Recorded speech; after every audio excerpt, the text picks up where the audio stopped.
Stand by to initiate release sequencer. On my mark. 5. We're on express elevator to hell. Going down. 2. 1. Mark.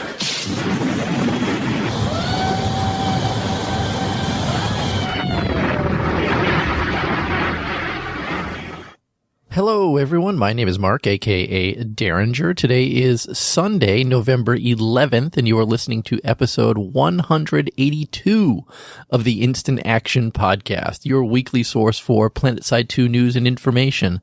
As always, I'm brought to you by great listeners like you via the Support the Show tab on instantactionpodcast.com.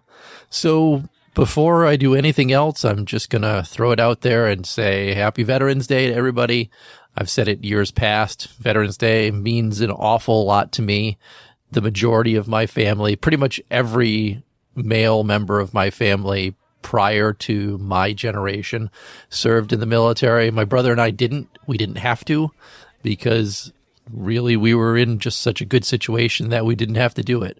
You know, my father got picked up for Vietnam. My grandfather on one side was in World War II. My grandfather on the other side, a little bit older, was in World War I. And I can trace family members even back further than that in every other major military conflict that has happened in the United States, all the way back to Revolutionary War times. I have quite a few relatives who participated in the Battle of Bunker Hill, just to name a few. So again, even though I did not have to serve, and I don't get me wrong, if called, I would happily serve and do my duty. But even though I didn't have to serve because of just the state of a country that we're in right now, doesn't mean that I don't have a healthy respect for the military and really appreciate what you guys and girls are all doing out there to help protect this country. So a big thank you for your service, and you have nothing but the utmost respect from me regarding everything that you guys do for the country. So that is really what I want to say about Veterans Day. Again, it's just the holiday. I don't get it off from work, so it's not like it's a true holiday or anything like that. But I just have mad respect for everybody who's in the military and things like that, and I always will. Other than that, what's been going on with me? Well, you know, last week, obviously, I did that 12-hour stream of Planetside 2, and I'm not going to lie, it was very draining. So I've played very little Planetside 2 this week. I didn't finish any of the Halloween directives. I know I still have a little bit of time tonight if I want to try and, you know, sneak in and try and finish some of them, but I mean, I'm not even on the last tier for the Halloween directive. I mean, I can finish off and get the banner, which would be nice. Maybe I'll try and finish that out tonight.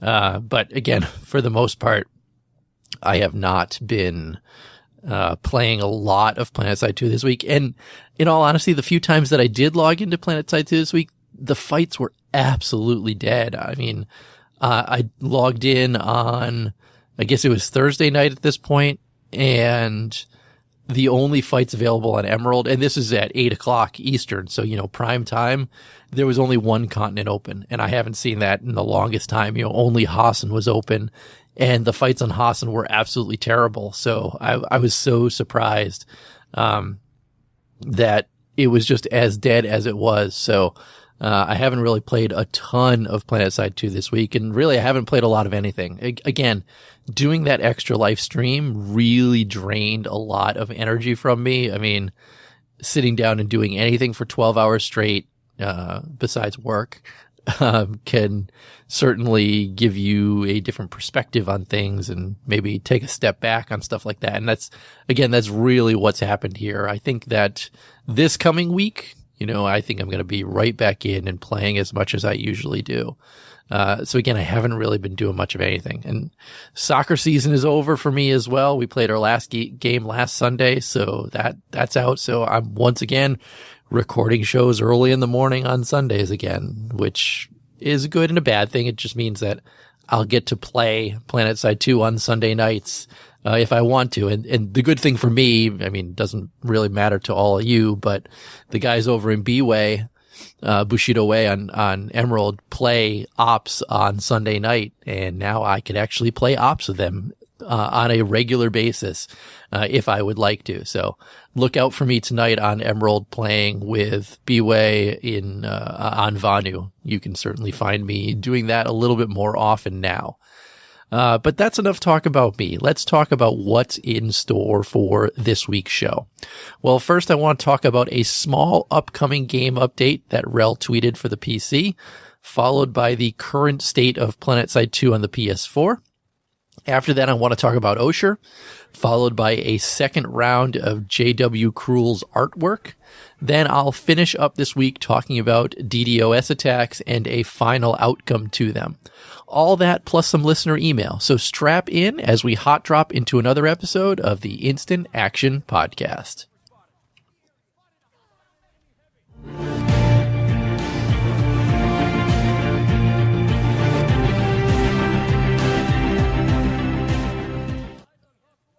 Now, like I said, that first update this week, or first topic this week, is a November 13th PC game update. So this is actually going to be dropping in the future. So this Tuesday, we're going to see a small PC game update hit the PC.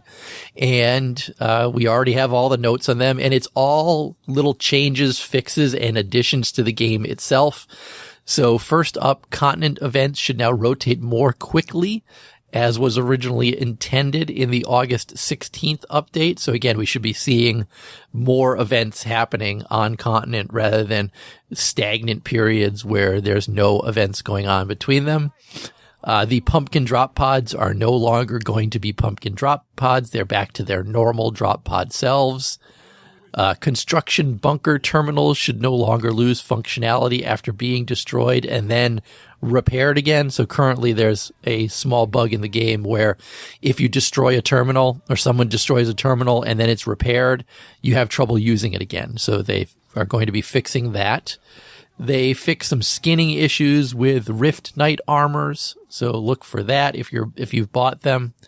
They're making a base movement speed increase to the Mag Rider. Really, it's only about 5 to 10 kilometers per hour, depending on movement angles and chassis options. So not a huge movement speed update, but the Mag Rider will be moving a little bit faster. The Sunderer's luminous deflector tires will once again move with the wheels. They were just kind of stuck there. TR restoration kits no longer have an extra upgrade level, which costs 1 cert.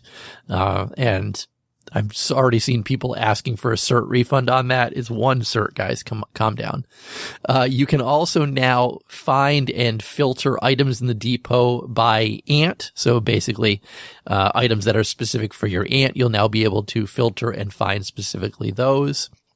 They made some various geometry fixes across continents. I know there's a recent video on Reddit where someone was showing a way to fire under a door in a biolab, I believe.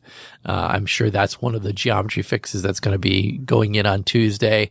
And finally, nano repair grenades will now repair terminals that are in a dead state, which I think was an oversight originally. I mean, nano repair grenades, if they're in the area, they should repair anything that's damaged. So it seems like terminals were probably just an oversight. So it's good to see that those are going to be included with nano repair grenades going forward. And that's it. Again, calling this a game update is probably a misnomer. It probably should be just called a hotfix at this point, because the biggest things obviously are the continent events rotating, just reverting the drop pods, the Mag Rider change, and the geometry fixes are really the biggest stuff in this. I mean, maybe if they've done a lot of geometry fixes, that can be considered game update worthy, but I really think more than anything, this is just a hot fix at this point. Now, I did say that I also wanted to talk about the state of Planetside 2 on the PS4 during this topic session, because They did push out a 72 megabyte update a few days ago for the US side of the PS4. So if you are an EU player, just note that Nick specifically says that they are still working on pushing out the fix for the EU. This is something that only went live in the US. And what this 72 megabyte update does is it's mostly or pretty much 100% on the US side, again, US only side, fixed the crashing and blue screen issues for Planetside 2 on the PS4. And I know this is huge news if you are a PS4 player, because I know a lot of you have stopped playing the game because you'd play for 15 minutes, you'd open your map and you'd crash. You'd get a blue screen and you'd be out of the game and you have to restart it. And doing that a few times in a row is nothing but obnoxious and something that I wouldn't stand for either. So I can't blame you guys for taking a break for Planetside 2. But the good news is it sounds like, especially from the reports that people are pushing into me, that this is fixing the majority, if not all, the crashing and blue screen issues on the US side of Planetside 2 on the PS4. So this is really huge news, especially if you're somebody who's, like I said, taking a break for the game. This is going to get you back in the game and happy to play again. And again, I need to reiterate. This is US side only. Nick specifically says that they've been struggling to get the patch deployed for Europe. So that's why there's no post about it to the forums, no tweet about it, anything like that. This was just kind of a sneaky update that just dropped in that people were like, oh, I'm downloading an update. So, that's what's going on the PS4 side. So US players, now is the time to get back in. I believe that the Halloween event is still going for you guys a little bit longer. They've extended it further on the PS4 side of the game. So get back in and get those directives done and play Planetside 2 on the PS4 again.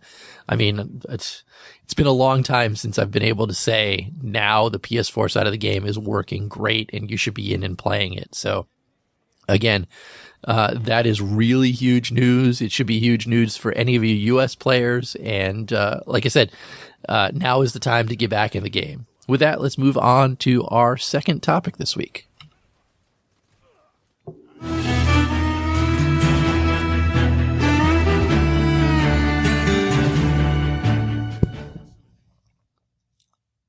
All right, that second topic this week is regarding Oshur. Now, a lot of people have been asking, when is Oshur coming to Planetside 2? And there's been a lot of speculation about people saying, oh, I think it's probably going to be coming very soon. You know, it's something that they've been working on for a while and it's all being done in the background. We'll see it really soon. Don't worry, it's coming. Well, we do have a final notification from Daybreak Games, and Roxley made this comment in regards to a recent Reddit post saying that we should not expect Oshur anytime in 2018. She says definitely not before the end of the year. So I think we should probably at this point think about putting Oshur on the back burner. It's not something that we're going to see in 2018, according to Roxley.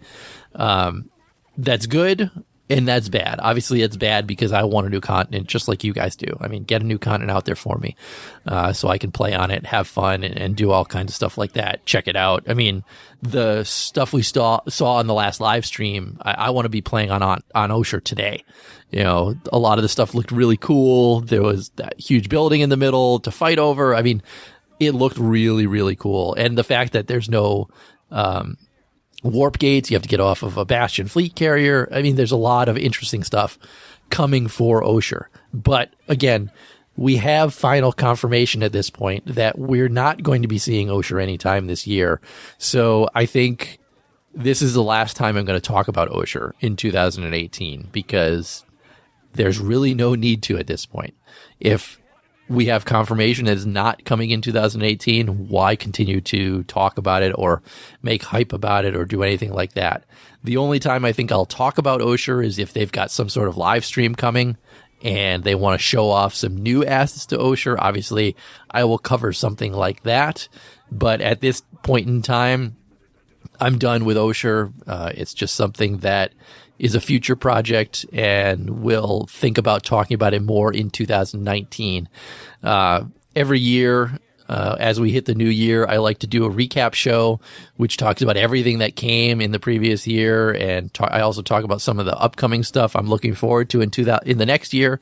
So I think in 2019, that first show, that recap show, that's probably the next time that I will talk about Oshur. So we're just going to kind of sit in a holding pattern regarding it at this point.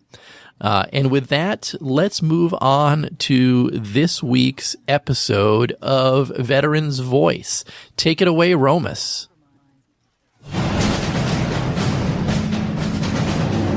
I've seen quite a few of these questions being posed to us veterans lately, so I feel like they should be addressed. Allow me to drop into character.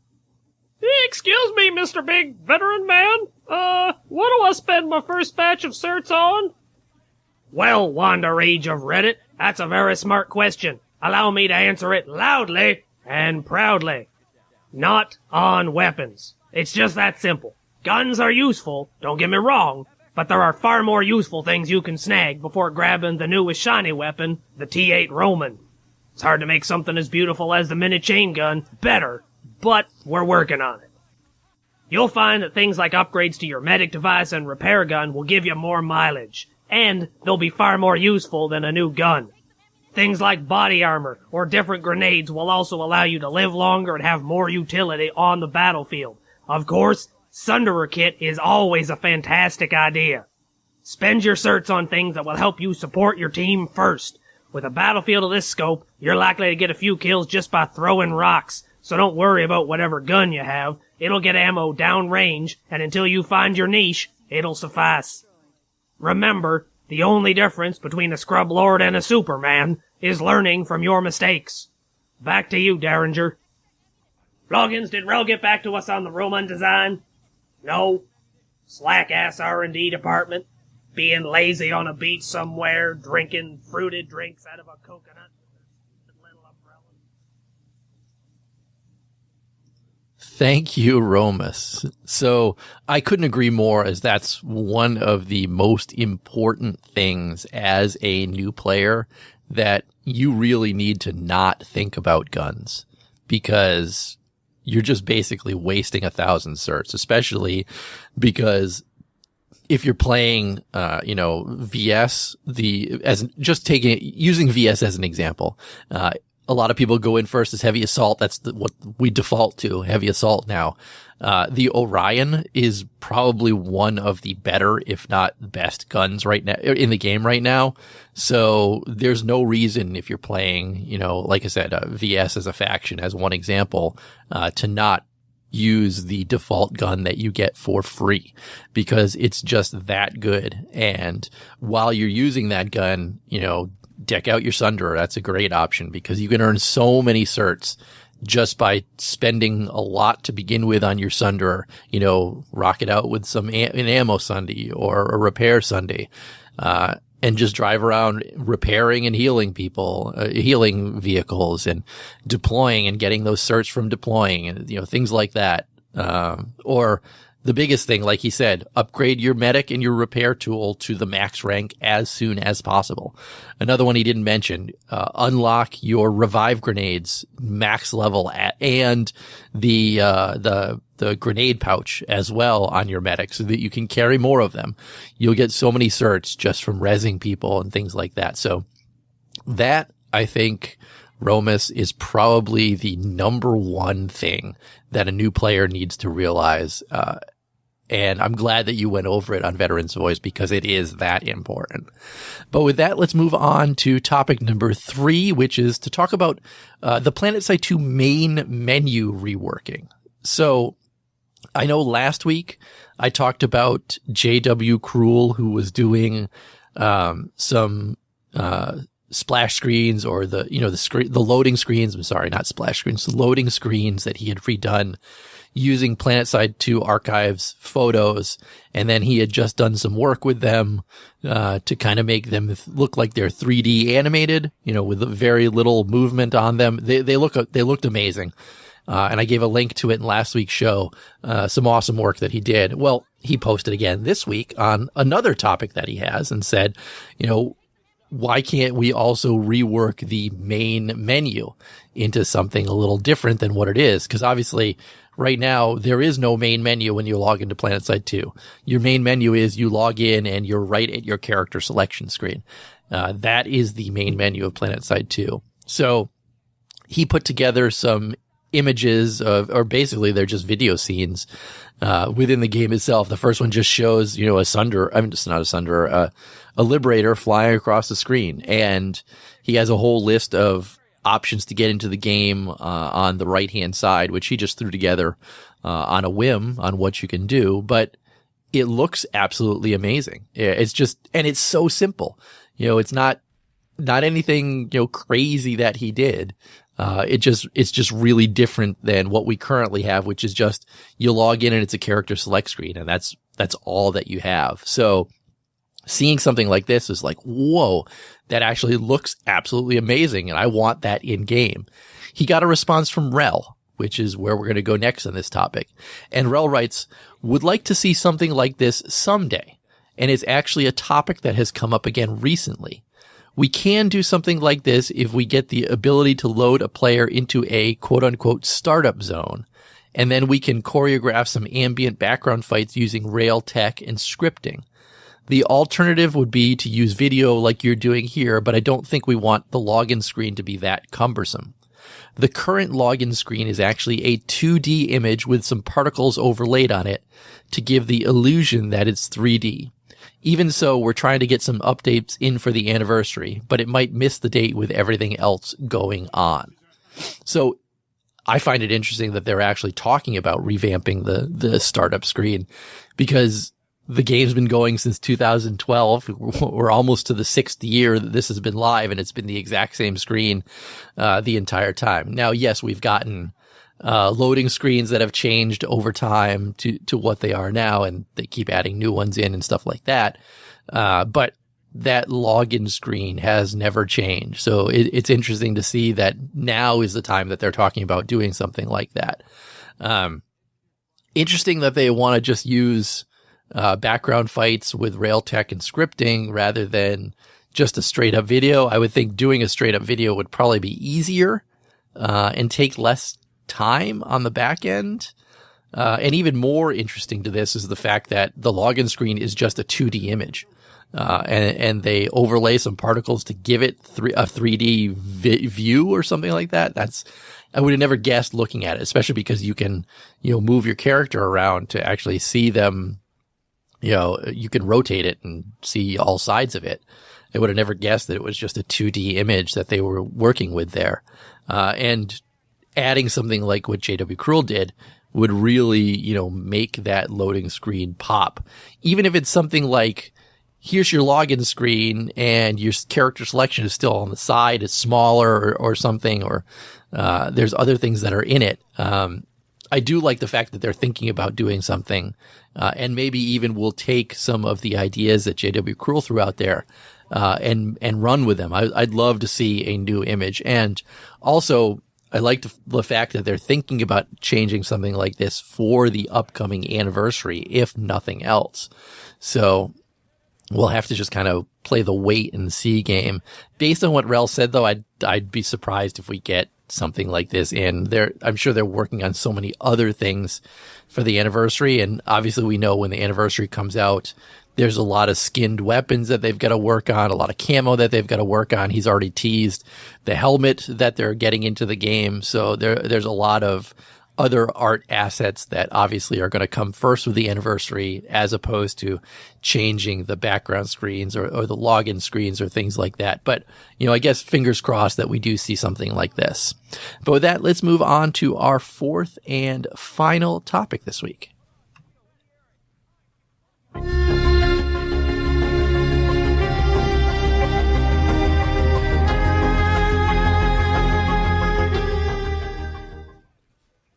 And that last topic is about DDoSs, or direct denial of, or distributed denial of service attacks. This one came across Reddit last week, and it's on the comicbook.com website, which I'd never heard of before, but there is a post about a person pleading guilty to DDoS attacks done against SOE at that time, in 2013 and 2014.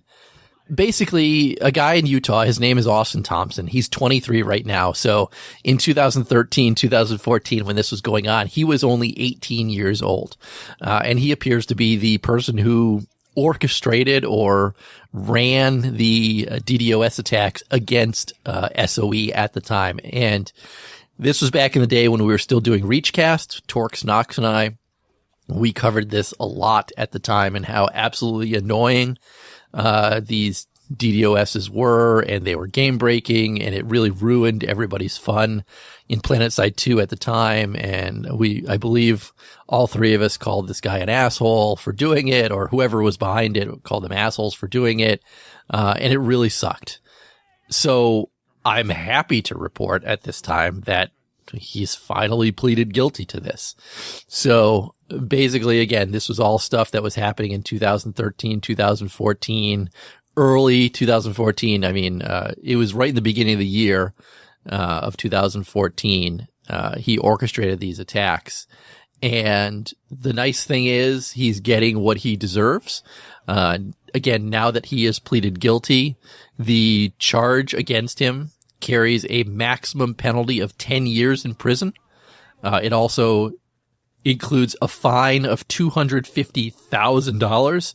And then after he's released from prison, 3 years of supervised release afterwards. Now, again, these are all just maximums.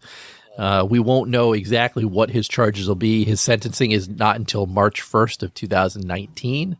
But the fact that SOE Online, or SOE back in the day, said the damages against the company at the time probably cost them $95,000. I wouldn't be surprised if, $95,000 plus court costs is what this person is charged and has to repay to, I wonder if it'll be to SOE, because they were the ones that it was affecting at the time. I highly doubt it'll be back to Daybreak Games, because obviously Daybreak Games isn't it isn't SOE. So that'll be curious to see if they're going to get any funding from this, or any portion of this from SOE, since, again, all this stuff was done against SOE at the time. It could go back to SOE at the time, which would be too bad for Daybreak Games, because this could be found money for them that they could pump into their games. But it makes sense, at least in my mind, that they aren't going to be seeing any of this money, unfortunately. But that being said, I'm glad to hear that this person is going to spend maybe a little time in prison. Again, the maximum penalty is 10 years. Maybe he gets 3, maybe he gets 1. 1, and then the costs and stuff like that. If he gets anything, that will be good enough as far as I'm concerned. I'm just glad that someone has pled guilty to this, and maybe it will make people thinking about doing this in the future think twice, especially if there's someone who thinks they can't be caught, because this certainly proves that, yes, you can be caught, and yes, you can pay the price for what you've done. With that, though, let's move on to housekeeping this week. Housekeeping. Housekeeping. Come back later, please. Housekeeping. Not now. Housekeeping. Go away. I coming anyway? All right, I did get one email this week, and it was from Louis and his response to the Meltdown alert draws. So he writes, "Hey, Derringer, my suggestion for Meltdown alert draws would be go into overtime, and the next faction to cap a base wins. Don't you think that would be fun? It would be crazy hectic with every faction bouncing around trying to not give up a single base. My only problem is, what would you do with the third faction that wasn't part of the draw? Do a one-time all tie, Not sure if that would work because then they might purposely cause ties at the end of an alert so they still have a chance to win. Maybe that actually is okay and is an interesting twist for a low-popped faction to stay involved. Still, no Derringer pistol. Louis. All right, Louis. First off, I'm sorry that you don't have the Derringer pistol. If you want, you can go onto my Twitch stream and go into my merchandise section. You can buy one of my coffee mugs, which has a picture of the Derringer pistol on it and the logo or the wording behind it on the other side. And then you can say that you have a Derringer pistol, or not. But sorry that you don't have your Derringer pistol yet. I do like your suggestion of overtime, though, because my thoughts of overtime, though, maybe not next faction to Kappa base wins, because a lot of time when these meltdown alerts are ending, there's a lot of bases in flux, and I think you could end the alert in a tie, and then 30 seconds later, the alert could be over. I'd love to see maybe some extra time go onto the alert, like an extra, 10 minutes are added onto the, or 15 minutes are added onto the meltdown alert, to keep it going. And then maybe a nice big splash of overtime on the screen or something like that. I don't know. I think overtime is an excellent idea rather than, just the next faction to Kappa base is going to win it, because you got to give some time with stuff in flux, from actually going. And I can see multiple overtimes. And I mean, I know we'd get into the issue with football where, they have only so many overtimes till it's a tie, and, soccer, they go to shootouts and stuff like that. But I think the way Planetside 2 works, that to begin with, draws or ties are so uncommon at this point that even having one overtime period would probably be enough. But I definitely like your thoughts about overtime, and maybe the devs will consider that instead of anything else. Thanks for the email. Well, that's going to be it for this week's show. So how can you get in touch with me or the show itself? First off, as always, start at my website, www.instantactionpodcast.com. You can also email me like Louis did, instantactionshow@gmail.com. You can call me, leave me a voicemail at 347-4VM-4PS2. Those digits are 347-486-4772. Follow the show on Twitter at InstActPodcast, or you can follow me directly at Twitter. I am at The Derringer.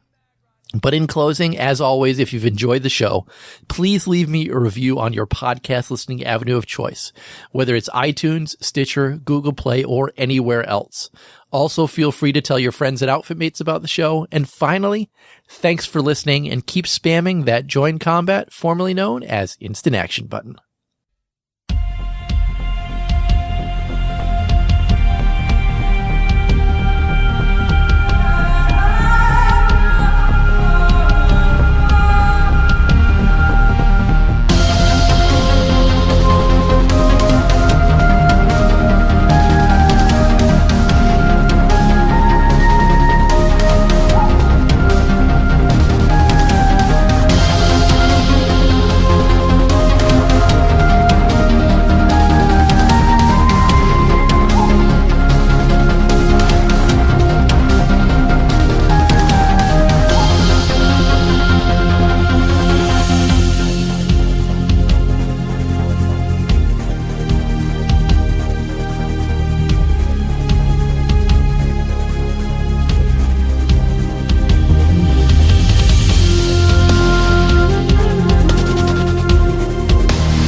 Get your arms combined.